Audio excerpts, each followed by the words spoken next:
Hi friends, I am Ankit and today I will show you how to make custom size in Canva. Friends, if you want to make a design of a particular size, then in Canva you need to click on this small arrow and here you will find custom size. Click on it.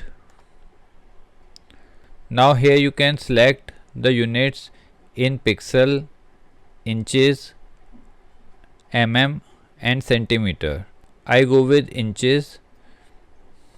Now I want size for my design 8 width and 12 inches height. Now click on create new.